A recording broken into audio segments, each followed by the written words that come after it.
Hello friends, हम लोग ये क्वेश्चन देखेंगे फाइनेंशियल इंस्ट्रूमेंट इंड AS 109 में। ये अर्ली सेटलमेंट का क्वेश्चन है। इसमें दो चीज इंपॉर्टेंट है स्टूडेंट, एक तो अर्ली सेटलमेंट है और ऑप्शन किसके पास है, होल्डर के पास। तो उसके लिए सिर्फ हमारे अंडरस्टैंडिंग के लिए पहले ये समझ लेते हैं, then will read the question. ये 8% डिबेंचर इशू करे सो यानी फाइनेंशियल लायबिलिटी है। अभी इसमें देखो तीन, अगर हम देखें कि हम लोग को क्या क्या मिलने वाला है, एक इंटरेस्ट मिलने वाला है, एक प्रिंसिपल मिलने वाला है और सेविंग्स हुआ है। तो इंटरेस्ट क्या है, contractual obligation to deliver cash हम लोग को देना है, फाइनेंशियल लायबिलिटी है। ऑप्शन होल्डर का है तो वो क्या एक्सपेक्ट करेगा, मतलब what we need to deliver him, cash, तो financial liability because contractual obligation. और इक्विटी कंपोनेंट है जो सेविंग्स हुआ है। तो जब भी सेविंग्स होता है यानी coupon rate is 8% if you see in the question, और effective interest rate market rate is 12%।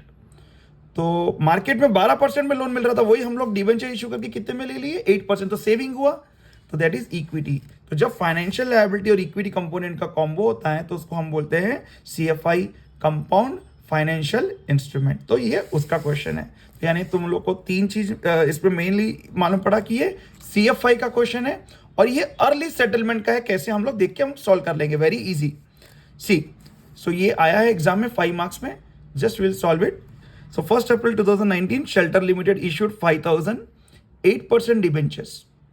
Okay, maturing कब हो रहा है, 31 मार्च 2024। तो 5 ईयर टर्म है।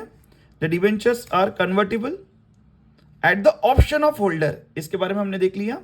तो ऑप्शन ऑफ होल्डर है तो हम लोग को कैश ही देना है, तो ये फाइनेंशियल लायबिलिटी है। तो option of holder into equity shares of Shelter at a conversion price, ये हमारे लिए अभी इररिलेवेंट है बिकॉज हम लोग को कैश ही देना है। तो हम लोग 100 रुपीज ही कंसिडर करेंगे। तो हमारा 5 साल के बाद में जो आउटफ्लो होगा we need to pay in cash only, so 100 rupees. ये ऑप्शन है होल्डर, लेकिन ये कंपल्सरी नहीं है। Interest is payable annually in cash at the date of issue Shelter company, ये हमने पढ़ लिया, 12% EIR है। अब क्या हुआ, अर्ली सेटलमेंट के बारे में बता रहे हैं।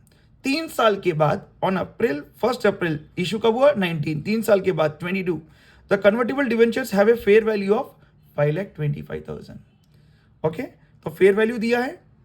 Okay, Shelter limited makes a tender offer to debenture holders to repurchase the debentures for ₹5,25,000। या शेल्टर लिमिटेड खरीद लेना चाह रहा है, हाँ, 3 साल के बाद ही 5,25,000। अर्ली सेटलमेंट हो गया, यानी 5 साल के बाद में सेटलमेंट करना था, लेकिन 3 साल में ही सेटलमेंट कर दे रहे हैं, 3 साल के बाद। तो होल्डर्स एक्सेप्ट भी किया। At the date of repurchase, देखना यहाँ पे, देखना बहुत इंपॉर्टेंट है ये। तो हम लोग अर्ली सेटलमेंट 5,25,000 में करेंगे, ठीक है। लेकिन देखो यहाँ पे, Shelter limited could have issued non convertible debenture with a 2 year term bearing a coupon interest rate of 9%। यानी हमारे को फेयर वैल्यू निकालना है। किसका सर, तो हम लोग को फेयर वैल्यू, हम लोग को फाइनेंशियल लायबिलिटी का निकालने के लिए ये दिया है। फेयर वैल्यू कैसे निकालते हैं तुम लोग को मालूम है, ये कब, अर्ली सेटलमेंट के टाइम पे हम लोग ये फेयर वैल्यू निकालेंगे। ये जो 5,25,000 दिया है ना स्टूडेंट, ये हम लोग जब कंपनी परचेस करेगा, रीपरचेस, तो जब 5,25,000 पेमेंट करेगा तो इस पर फाइनेंशियल लायबिलिटी का भी है और इक्विटी का भी है, दोनों का मिलाकर वो दे रहा है। जैसे हमने CFI में देखा, फाइनेंशियल लायबिलिटी भी है और इक्विटी भी है। तो हमको ये बाइफर्केट करना पड़ता है 5,25,000 को, कि हम लोग फाइनेंशियल लायबिलिटी कितने में खरीद रहे हैं और इक्विटी कितने में खरीद रहे हैं। तो 5,25,000 का फेयर वैल्यू कितना है, कैसे कैसे करेंगे, उसके लिए ये दिया है 2 ईयर कूपन जो इंटरेस्ट रेट दिया। Very easy. अब जस्ट सॉल्विंग देखो, हाँ हो जाएगा। सी ना, will start the sum. So question में हम लोग ने सब देख लिया, तो ये तो अंडरस्टैंडिंग के लिए एग्जाम में करने का जरूरत नहीं है। सो हम लोग यहाँ से ही स्टार्ट करते हैं सॉल्यूशन। सो स्टेप 1 हम लोग को मालूम है, मैंने पहले बताया है 4 स्टेप में करने का है। तो सी नाउ, पहले कैश फ्लो का समरी बना लेते हैं। ये फाइनेंशियल लायबिलिटी का क्वेश्चन है। ओके, ईयर 0 और कैश फ्लो कितना हो रहा है। ईयर 0 में हम लोग को 5 लाख आ रहा है, यस, इनफ्लो हुआ। और फिर 5 ईयर्स का, 1 to 5 ईयर्स में क्या हो रहा है, 8% कूपन। 5 लाख का 8% कितना, 40,000। हमको एवरी ईयर इंटरेस्ट पे करना है, तो ये कूपन पे है एट द रेट ऑफ 8%, ये आउटफ्लो है। और at the end of 5th year and 5th year and क्या करना है हम लोग को, फिर से 5 लाख दे देना है, ये हम लोग को पता है। आउटफ्लो प्रिंसिपल, ये प्रिंसिपल, ओके, ये स्टेप 1। स्टेप 2 सर क्या करना है, फेयर वैल्यू कैलकुलेट करना है। यस, तो फेयर वैल्यू कैसे कैलकुलेट करेंगे, present value of future cash flows eight the rate of EIR effective interest दिया क्वेश्चन में 12%, तो कैसे निकालेंगे, तो आउटफ्लो क्या क्या हो रहा है उसका ना, तो 40,000 का present value of future cash flow, future cash flow क्या क्या है 40,000, 5 साल तक आए आउटफ्लो करना है, और फिर 5th ईयर के एंड में 5 लाख, तो इसका प्रेजेंट वैल्यू, तो 40,000 का annuity factor of 5 years at the rate of कितना 12% प्लस 5 लाख का discounting factor eight the rate of कौन सा ईयर का 12% तो है discount factor for 5th year या ऑफ 5th ईयर। ओके ठीक है, तो करेंगे। एक्चुअली क्वेश्चन में ना ये हमारे को इसका दे के रखा है, किसका, ये सबका 3 डेसिमल प्लेसेस में हम लोग को दे के रखा है, तो हम लोग वही वैल्यूज यूज करेंगे। जैसे you can see in the question, you can see, तो अपने को दे के रखा है राइट, 12% का दे के रखा है, so we will use this only, ताकि हम लोग को कोई फर्क नहीं आए। 893 प्लस 0.797 प्लस 0.712 प्लस 0.636 प्लस 0.567, 3.605, और 5th ईयर का तो हम लोग को मालूम है 12% का, वो ले लेंगे। तो 40,000 इंटू 3.605 प्लस 5 लाख का 0.567। अब कैसे करेंगे कैलकुलेटर पे, हम लोग एक साथ कर सकते हैं, ब्रेक करने की जरूरत नहीं है, पहले भी मैंने बताया। 40,000 into 3.605 is equal to 5 lakh into 0.567 is equal to grand total 4,27,700, 4,27,700। तो ये आया फेयर वैल्यू। स्टेप 3, अब स्टूडेंट देखना,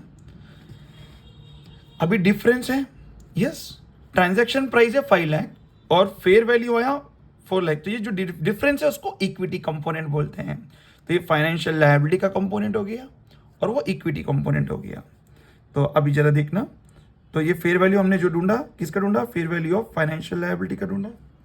अब हम लोग को difference between transaction price and fair value क्या है, 5 लाख माइनस 427,700, इसको इक्विटी कंपोनेंट बोलते हैं। तो 2 कंपोनेंट है इसमें, हमने पहले ही देख लिया CFI में कि फाइनेंशियल लायबिलिटी का एक है और इक्विटी कंपोनेंट एक है, तो ही CFI बना, कंपाउंड फाइनेंशियल इंस्ट्रूमेंट। तो इक्विटी कंपोनेंट कितना सब्ट्रैक्ट करेंगे, माइनस 72,300, ये आ गया इक्विटी कंपोनेंट। ठीक है, स्टेप 4, ये स्टेप 3 नया है तुम लोग को, जो लास्ट मैंने नहीं बताया था। क्यों, इसमें फाइनेंशियल लायबिलिटी कंपोनेंट अलग है, इक्विटी कंपोनेंट है। ठीक है, स्टेप 4 में करना क्या है, effective interest rate already question में दिया है 12%। ओके, नहीं तो हम लोग कैसे कैलकुलेट करते हैं वो पता है तुम लोग को। फिर नेक्स्ट क्या है, step 5, loan amortisation table. Okay, किसका, फाइनेंशियल लायबिलिटी का निकालेंगे। कैसे निकालेंगे सर, ईयर एंड है ना, 1 2 3। सर 3 इयर्स तक ही क्यों निकाल रहे, बिकॉज 3rd ईयर के एंड में यानी 1 अप्रैल 22 में क्या हुआ, अर्ली सेटलमेंट हो गया, तो हम 3 साल का ही निकालेंगे। चलो फास्ट निकालते हैं। Opening interest eight the rate of 12%, repay 40,000 कर रहे हैं every year, closing 40,000 every year. तो ये मैं लिख देता हूँ, आउटफ्लो हमारा रीपे हम लोग 40,000 कर रहे हैं। तो ओपनिंग कितना है फेयर वैल्यू, तो हमारा है फेयर वैल्यू है ना, फाइनेंशियल लायबिलिटी का अमोर्टाइजेशन टेबल बना रहे हैं। ओके, तो इक्विटी कंपोनेंट तो जितना है उतना ही रहेगा, 5th ईयर एंड तक भी उतना ही रहेगा इक्विटी कंपोनेंट, 3rd ईयर के एंड में भी इतना ही रहेगा। लेकिन ये हमारा जो फाइनेंशियल लायबिलिटी का कंपोनेंट है, इस पे हमारा जो इंटरेस्ट, ये हमारा सेविंग जो हुआ था, जो इंटरेस्ट सेविंग हुआ था, उसको हमने इक्विटी कंपोनेंट माना है, तो इसमें चेंज नहीं होगा। तो फाइनेंशियल लायबिलिटी 4,27,700। तो अभी हम फटाफट करेंगे उसका 12% कितना, तो देखो 4,27,700, 4,27,700 इंटू 12%, 51,324, हाँ, plus is equal to minus 40,000, 439,024, ये ओपनिंग बनेगा 439,024 का 12%। मैंने चेंज ही नहीं किया कुछ भी, बिना कुछ जीरो करे पूरा कैलकुलेटर है 683 प्लस इज इक्वल टू 0.88 है, तो हमने तो अप्रोक्सीमेशन कर लिया, माइनस 40,000, तो 451,707, 451,707 का 12%, 54,205, हाँ, minus sorry plus is equal to दबाने का था, तो ठीक है, 451,707 प्लस कितना 54,205 माइनस 40,000, तो 465,912। तो हमारे थर्ड ईयर के एंड में ओपनिंग तो इतना था, लेकिन हमारा लायबिलिटी कितना बता रहा है, हमारा बुक्स में कितना देने का है, ये कैरिंग अमाउंट है, फाइनेंशियल लायबिलिटी का कैरिंग अमाउंट है। और इक्विटी कंपोनेंट का कैरिंग अमाउंट क्या है, यही है, इक्विटी कंपोनेंट का कैरिंग अमाउंट तो यही है, इसमें चेंज नहीं होगा। लेकिन हमारे को ये 3 साल तक निकाला है। अभी देखो हम लोग को क्या बोला मालूम, क्वेश्चन में इनिशियल मतलब जर्नल एंट्रीज पास करने के लिए बोला, क्या बोला, pass the journal entries, accounting entries in the books of shelter of equity and liability component, दोनों का equity and liability component at the time of initial recognition and at the time of repurchase, यानी 1 अप्रैल 19 को और 1 अप्रैल 2022 को। तो अभी हम लोग सबसे पहले जर्नल एंट्रीज 1 अप्रैल इनिशियल रिकग्निशन का पास कर देंगे, eight the time of initial recognition क्या हमारा डे वन का, यानी क्या जर्नल एंट्री रहेगा, डे 1 यानी 1 अप्रैल 19 को हम लोग को पैसा आ रहा है, yes, cash is coming in, cash और बैंक अकाउंट डेबिट कितना आया 5 लाख, बट 5 लाख में there was a financial liability component, यानी 8% debenture liability component, 2 equity component भी था, यस, तो ये financial liability component, equity component, तो कितना कितना था हमने ऑलरेडी निकाला है। तो फाइनेंशियल लायबिलिटी कंपोनेंट इज 4,27,700, 4,27,700 और 27,700, 72,300, ये हो गया। अब हम लोग को क्या करना है, ये जो रीपर्चेज अर्ली सेटलमेंट हुआ और उसका हम लोग को क्या क्या रेट में, हम लोग ये 5,25,000 हुआ, लेकिन फाइनेंशियल लायबिलिटी को कितने में हमने प्री परचेज किया, और इक्विटी कंपोनेंट को यानी उसका फेयर वैल्यू हम लोग कैसे बाइफरकेट करेंगे। तो अभी हम लोग लिखेंगे हेडिंग अर्ली सेटलमेंट, ये अर्ली सेटलमेंट करना है। तो हमने रीपर्चेज किया, यानी पेमेंट कितना किया 5,25,000। अब इसको बाइफरकेट करना है, बाइफरकेट किसको में, फेयर फाइनेंशियल लायबिलिटी और इक्विटी कंपोनेंट। तो इसका फेयर वैल्यू निकालना है और इसका बैलेंसिंग फिगर रहेगा फेयर वैल्यू, यानी इसका हम लोग कैलकुलेट कर लेंगे तो उसका आ जाएगा। तो अब फेयर वैल्यू इसका मैं कैसे कर रहा हूँ, वर्किंग नोट नंबर 1, तो मैं यहाँ पे करता हूँ, जरा देखो, working note number 1, fair value of financial liability, okay ना। अब किसका कैलकुलेट कर रहे हैं हम लोग, fair value of financial liability, कब के लिए, कब का कैलकुलेट कर रहे हैं, ऑन 1 अप्रैल 2022 का। कैसे निकालेंगे, फॉर्मूला तो तुम लोग को पता है, present value of future cash flows, लेकिन यहाँ पे फ्यूचर नहीं लिखेंगे student, remaining future cash flows, क्यों, मतलब 2 साल ही है ना, रिमेनिंग वो तो 22 के पास हम लोग फेयर वैल्यू निकाल रहे, तो 3 साल तो हो गए ऑलरेडी, तो 2 साल का फ्यूचर कैश फ्लो, तो present value of remaining future cash flows eight the rate of effective interest rate, तो मैंने क्वेश्चन में बताया था, तो ये फेयर वैल्यू कैलकुलेट करने के लिए हम लोग 9% इंटरेस्ट का यूज करेंगे, यानी 40,000 into annuity factor of 2 years, क्यों, तो अभी 3rd ईयर के एंड पे खड़े हैं, तो अभी कितने साल बचे हैं, 2 साल, तो annuity factor of 2 years at the rate of 9% plus 5 lakh का discounting factor of 2nd year at the rate of 9%। तो कैसे निकालेंगे इसके भी अमाउंट्स, वो तो डेसिमल्स में क्वेश्चन में दिया था। सो हम लोग क्वेश्चन में मैं तुम्हारा दिखाया हूँ, तुम पहले पॉज करके या फोटो स्क्रीनशॉट लिए जब उसको रख सकते हैं, यू कैन सी। तो 9% का हम लोग को 1st और 2nd ईयर का लेना है, एन्युटी फैक्टर टोटल करना है 0.893 प्लस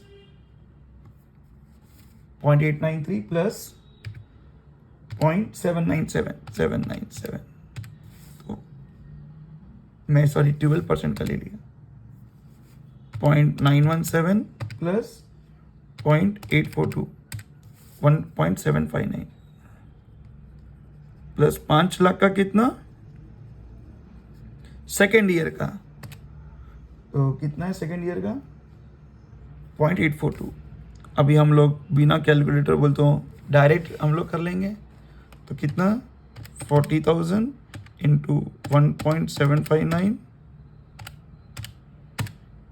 ओके, प्लस और कुछ नहीं दबाएंगे, आ गया 5 lakh into 0.842, okay, is equal to फिर ग्रैंड टोटल 491,360। यानी हम लोग जो बाइफर्केट करने वाले हैं, यानी 5,25,000 में जो रीपर्चेज किया, तो उसमें फेयर वैल्यू फाइनेंशियल लायबिलिटी को कितने में रीपर्चेज किया, और तो उसका बाइफर्केशन आ गया, यानी 4,91,360। तो फिर इसका कितना इक्विटी कंपोनेंट को कितने में, तो 5,25,000 माइनस दिस, तो इसको मैंने सीधा माइनस 5,25,000 33,640 कैसे आया, यहाँ लिख देते हैं अपन 5,25,000 को माइनस 491,360, ओके। तो अब इसकी जर्नल एंट्री पास करेंगे कब, 1 अप्रैल 22 को, या हम लोग क्या कर रहे हैं, सेटलमेंट, यानी हमारे को क्या देना है, बोलो क्या देना है, पहले फाइनेंशियल लायबिलिटी का कर लेंगे फिर इक्विटी कंपोनेंट का कर लेंगे। तो क्या देना है, 2 कैश और बैंक अकाउंट, यस, तो देना कितना है 5,25,000, ये हमने देखा है। तो पहले फाइनेंशियल लायबिलिटी अकाउंट डेबिट, यानी फाइनेंशियल लायबिलिटी कंपोनेंट कितने में, उसका फेयर वैल्यू कितने में 4,91,000, नहीं यहाँ पे क्या लिखना है, ये तो हम लोग ने डिवाइड किया ना, तो हम लोग 5,25,000 में फाइनेंशियल लायबिलिटी नहीं खरीद रहे, सॉरी, चलो अच्छा मिस्टेक है, तो यू विल रिमेंबर, तो याद रखना स्टूडेंट्स, 5,25,000 नहीं, हम लोग खरीद रहे कितने में, हमने 4,91,360 में फाइनेंशियल लायबिलिटी खरीदा, करेक्ट। तो 4,91,360 फाइनेंशियल लायबिलिटी हमने खरीदा, लेकिन फाइनेंशियल लायबिलिटी का कैरिंग अमाउंट कितना था बुक में 3rd ईयर के एंड में, इसलिए तो हमने LAT बनाया 4,65,912। 3rd ईयर के एंड में हमारे बुक्स में कैरिंग अमाउंट कितने में बता रहा, 4,65,912, लेकिन हम खरीदे कितने में, तो हम लोग कैरिंग अमाउंट पे डेबिट करेंगे 4,65,912, खरीदे 4,91,000, 525 में खरीदे, लेकिन उसमें से फाइनेंशियल लायबिलिटी 4,91,360, हमने उसका फेयर वैल्यू इसमें डाला, तो जो डिफरेंस आया प्रॉफिट और लॉस अकाउंट डेबिट, तो जो डिफरेंस कितना आएगा 491, करेंगे ना, कितना करो 491,360 माइनस 465,912 25,448, कितना 25,448, ये हो गया फाइनेंशियल लायबिलिटी का। सेम हमने इक्विटी कंपोनेंट भी खरीदा, second entry equity account debit, तो इक्विटी बुक्स में तो स्टार्टिंग से उतना ही दिख रहा है 72,300, उसमें कोई चेंज नहीं है, यस। तो हमने उसको खरीदा, उसके लिए हम लोग ने कितना एलोकेट किया था जब खरीदे, तो 33,640 हमने पहले बताया ना ऊपर, तो हमने 525 में खरीदा, तो उसको कितने में, वो 4,91,360, और इसको 33,640। अब डिफरेंस किधर आ रहा है, difference you are getting in credit side only, तो जो डिफरेंस आ रहा है उसको हम लिखेंगे रिटेन अर्निंग, या रिजर्व्स एंड सरप्लस में भी लिख सकते हैं स्टूडेंट, ये अदर इक्विटी में जाएगा, अदर इक्विटी, ओके ना। रिटेन अर्निंग्स कितना, 72,300 माइनस 33,640, 38,660। तो ये हमारा दिस वाज ये हमारा यहाँ से अर्ली सेटलमेंट, यानी ये हमारा बी वाला पार्ट स्टार्ट हुआ था, ये उसको बी वाला पार्ट का एंट्री है, यानी eight the time of repurchase. तो ये एंट्री और ये entry, okay. I hope you understand. Thank you.